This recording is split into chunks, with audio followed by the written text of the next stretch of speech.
everybody. Hope you're all doing well. It's Lane here with MetaShackle. Today I'm going to take a look at XRP and the XLM charts as well as the heat maps. And I do want to apologize for this video taking so long to get out. I've had quite a few things that I've needed to get done, and this morning the roof sprung a leak and water was dripping into the hall. It's been raining like crazy outside since last night and through this morning, so that's something that I had to deal with immediately. But let's not waste any more time and let's get into the charts. For additional information and exclusive perks, do consider joining me and the rest of our community on Patreon. So first off, taking a look at the XRP Daily Chart. If you haven't seen my previous videos, what we're dealing with here is called a dragon pattern, with the head here, the front feet, the hump, the rear feet moving into the tail, which would be the breakout. Now laid over top of this dragon pattern is an Elliott Wave descending triangle, which consists of an A, a B, a C, a D, and an E wave moving into the breakout. Now since setting the bottom here, which by all means should be the E wave termination as well as the wave 4 termination, price went on a really nice run up here in a 5-wave move to the upside, but seems like it's gotten stalled out right here at the upper trend line. Now there is a very good chance that we could move into these lower ranges to try and absorb some liquidity before seeing a move to the upside. If you get online and you look at these triangle patterns, you'll see a lot of times, much like inverse head and shoulders patterns, after forming that right shoulder, one thing that we've seen in the past couple of years is generally when we would see that breakout, we're now instead seeing price move down, absorbing liquidity, then the breakout comes. And there is quite a bit of liquidity resting down below current price. And if we zoom in on the chart just a little bit closer here, you can also see that we do have a bullish order block sitting right here, as well as a bullish fair value gap on the daily, centered at about $2.92.5. This candle that came down right here bounced perfectly off of the very top of that bullish fair value gap. If we zoom in even further than that, you can see that this candle here is taller than this candle here. And if we come down here to the CCI indicator, you can see the indicator itself is moving upward while the candles are moving downward. So there is a slight divergence right here on the chart. So it's no coincidence that we saw a push to the downside this morning. Now this certainly could push much lower, but I wouldn't expect it to break this lower trend line. As I've been talking about in the previous videos, the first thing you'd want to watch would be this point right here, this previous low. We also want to watch the wave 4 termination, and the worst case scenario, the wave 1 termination, which if you're not familiar, is the termination point of wave 1 right here. According to Elliott Wave rules, the wave 4 is not supposed to cross into wave 1 territory, even though in regard to crypto, which is extremely over-leveraged, there are times where you will see the wave 4 and the wave 1 termination mingle with each other just a little bit, yet the pattern will still break out in the expected manner. So in regard to candles, I do have a little bit of flexibility with these, but not much. So it'll be interesting to see how this ends up playing out. But I am going to be watching this bullish order block to see if this holds. Is what we would want to see preferably is for price to come down, absorb some of this liquidity, and then continue breaking out to the upside, giving us a series of higher highs and higher lows, forming an uptrend. But as it sits right now, the pattern is still right on track, like it's been for the last few weeks. Literally nothing has changed on this pattern. There's nothing to negate it. And it hasn't quite gotten to the point to where it's broken out either, so we're kind of just limboing in this middle ground right now. Now taking a look at the XRP liquidation heat map. This is the 2-week. You can see that as price was coming up here, it chewed up quite a bit of the buy-side liquidity. And generally when price is trading sideways like you see here, what it does is it actually generates liquidity. If you look at the map, you can see how the price came up here, traveled sideways, and all of this liquidity right here started to form on top of it. Then price moved up into that area, taking that liquidity out. Started moving sideways here. You can see it started to generate all this liquidity in this area. Price then moved up, took that liquidity out. You can see right here as it traded sideways, it started to generate all of this liquidity up here. So oftentimes when I'm saying that the price is generating liquidity, that's what I'm talking about. You can see that liquidity was generated on the sell side as well as the buy side. Price then moved down, took out this thick band of sell side liquidity, and has been pushing to the downside. You can see it's been generating even more sell side liquidity at the same time it's generating buy side liquidity as people enter trades, place stop losses, etc. But looking at this heat map right now, one thing that you can definitely see is that we have a very thick band of liquidity resting up here at about the $3.12.5, right in this area here, about $3.10, a little bit more right here at about that $3.07, $3.08.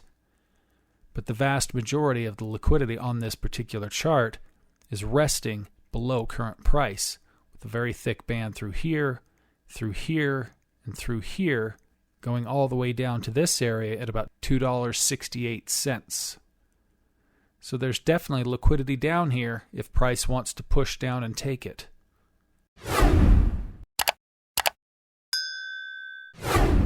Now jumping over and taking a look at the XLM chart. This is also the daily chart.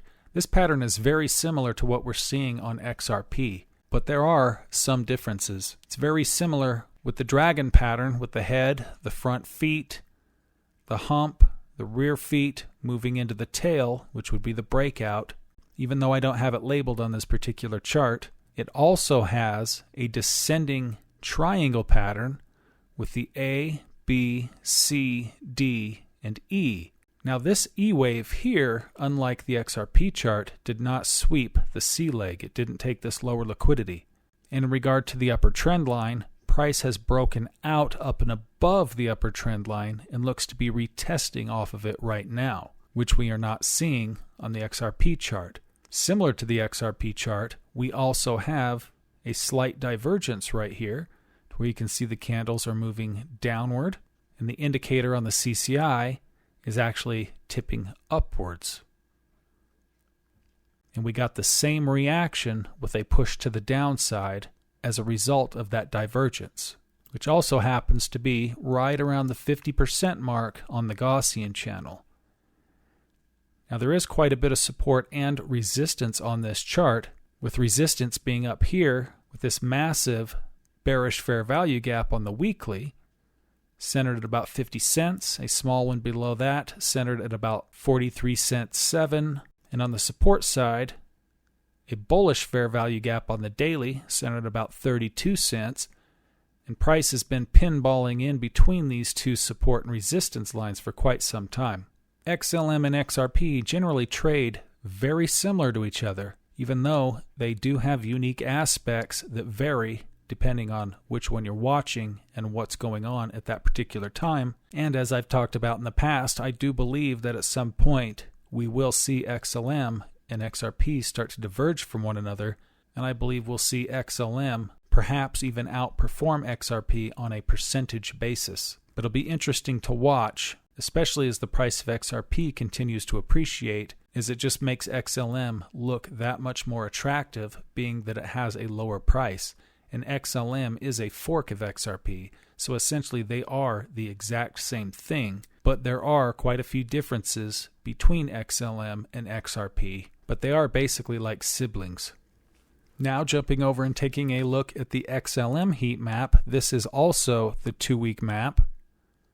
We have a very thick band of liquidity resting right up here at about that 42 cent range. It's pretty wide too, and reaches up quite a bit up into this area here at about 42 before it starts to flatline. Price has cleared out a lot of the buy side liquidity in this area, even though it has been generating liquidity all the way down since hitting this peak right here. You can see that it started to form above it and basically paced right along with price, adding and adding and adding, generating more and more liquidity. Since that divergence formed, it has been pushing down into the sell side liquidity, taking out the thicker bands. There is quite a bit of liquidity in here that was taken thus far, with quite a bit still remaining below current price, even though there is a pretty big void right in this area here that have very little liquidity in them, Once we get down below the 36-cent mark, we start to get back into some heavy liquidity, with the highest concentration being right in this area here at about 35 cents. So the one thing that you'll notice looking at the XLM chart is in proportion to the buy-side liquidity versus the sell-side liquidity, there's quite a bit more buy-side liquidity resting on the XLM chart in comparison to what we saw in the XRP chart. And having a similar pattern, there's a very good chance that the two of these are going to move in a similar fashion. So it's going to be very interesting to see exactly how this plays out. Are these first going to come down and sweep this lower liquidity, then move up for the buy-side liquidity into the dragon's tail and the eventual breakout? Will price just kind of play around here, trading sideways, generating more and more liquidity, then moving sharply to the upside? And of course, there's always the possibility that the pattern could fail as well. I think that's the least likely scenario at this point, but it very well could happen, especially now that we're starting to see the mainstream breaking into crypto. I was watching a video this morning. It was even talking about how Walmart and a bunch of other corporations are actually starting to create their own wallets now to try and entice people into spending their crypto, or at the very least, depositing their crypto into their wallets. And I can definitely say one thing that I firmly believe in: do not forget the companies that excluded you and pushed you around during 2020 and 2021 when they were pushing this agenda that turned out to be completely false.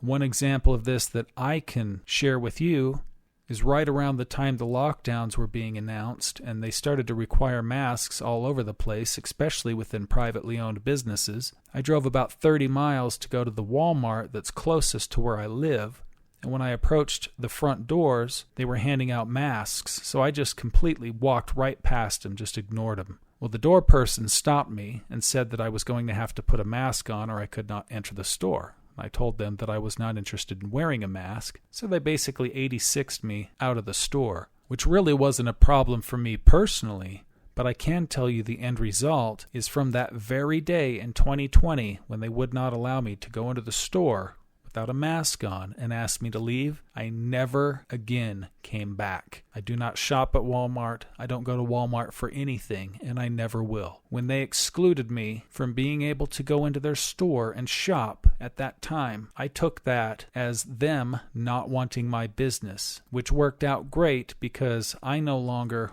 want their services. So when it comes to all these wallets and all these companies that are starting to implement wallets that you can use for their products and services, don't forget the companies that did this to you, because they clearly demonstrated that they had no ethics then, and they still, to this very day, have no ethics.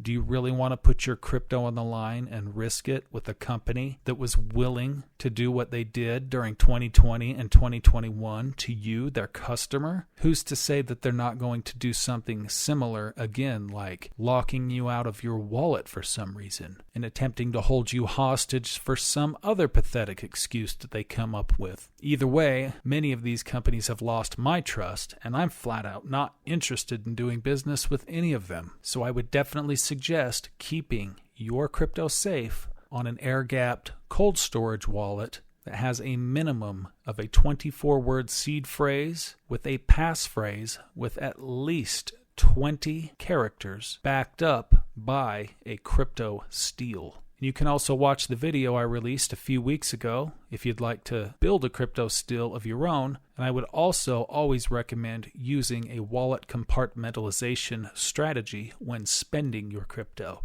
which I've also released a video recently on that topic. These are all things that you need to know to protect your cryptocurrency from these people who would do anything to take it from you. All these big corporations missed the boat. Why people like me and you were able to front run them, stacking crypto for years. And now that they've showed up to the party, they know they're late, and they're probably going to be willing to do anything they can to convince you to give your crypto to them so that they can get richer and the rest of us can get poorer. So don't fall for it.